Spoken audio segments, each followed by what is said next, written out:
Never thought discovering the truth about my boss would cost me my freedom. Marcus Sullivan was the kind of CEO who smiled during morning meetings while plotting to destroy innocent lives. His insurance company, Pinnacle Insurance, looked respectable from the outside. Inside, it was an exploitation machine that I fed every day without knowing.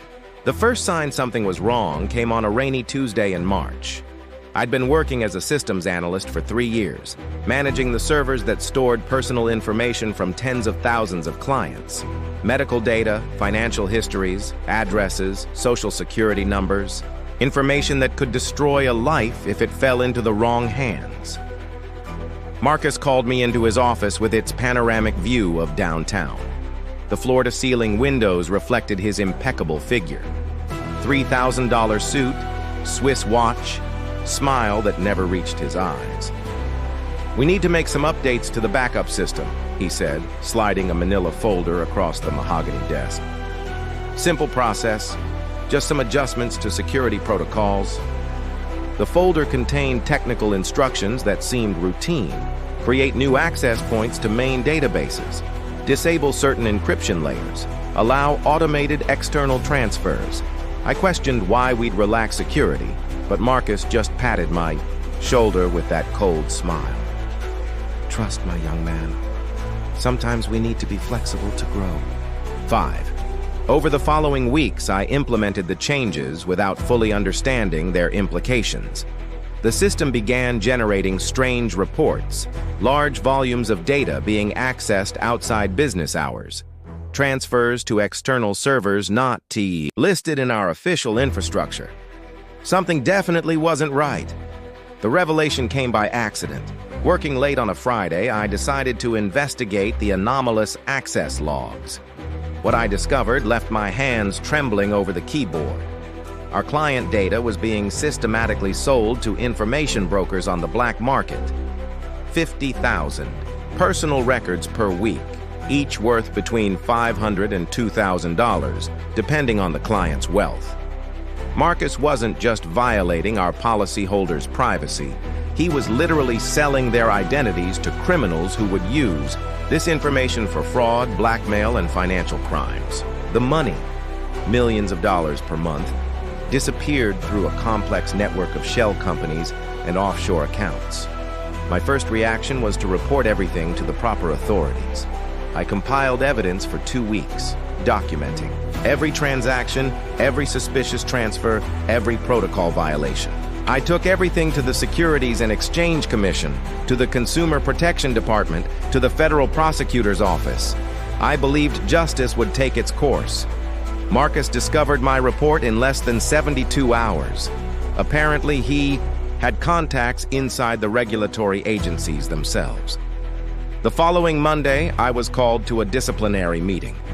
"Leaking confidential information," said the HR director, reading from a prepared document. "Misuse of company resources, breach of confidentiality agreement." I was fired on the spot, escorted by security like a common criminal.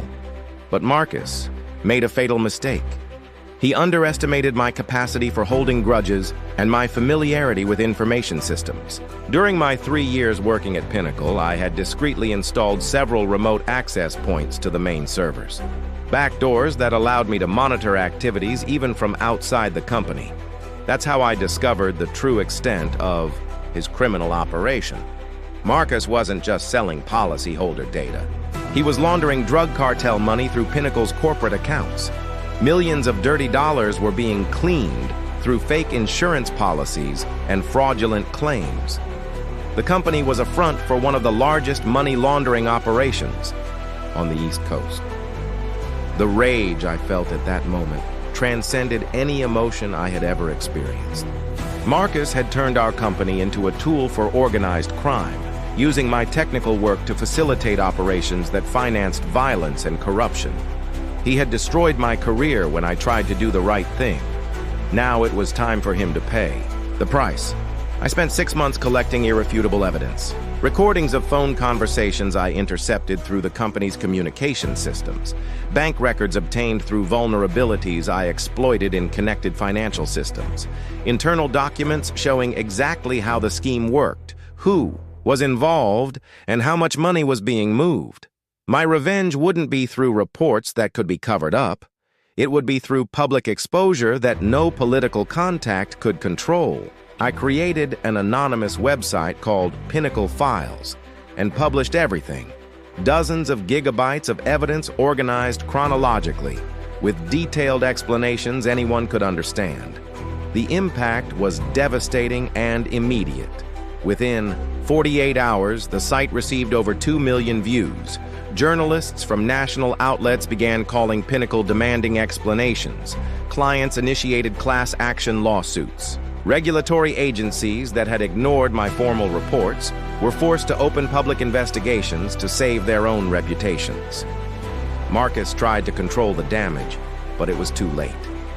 The evidence was too detailed, too specific to be refuted or dismissed. Within a week, Pinnacle lost 80% of its market value. Executives began resigning en masse. The FBI finally opened a formal criminal investigation. Watching Marcus's downfall was deeply satisfying. He was arrested in an early morning operation, handcuffed in front of his $5 million mansion, while television cameras recorded every second. His bank accounts were frozen. His assets were seized. His family abandoned him when they discovered the extent of his crimes. But my satisfaction was short-lived. 3 months after Marcus's arrest, federal agents knocked on my door at 6 in the morning. "Computer system intrusion," said Special Agent Morrison, showing a search and seizure warrant. "Theft of intellectual property, violation of the Computer, Fraud and Abuse Act." The FBI had discovered my methods for obtaining evidence against Marcus. The hacking techniques I used to access banking systems and intercept communications were, technically, federal crimes. It didn't matter that I was exposing far more serious crimes. It didn't matter that authorities had ignored my formal reports. I had violated the law, and now I would face the consequences. Today, as I await trial on conditional release, I reflect on the price of justice. Marcus is in prison, serving 20 years for money laundering and racketeering.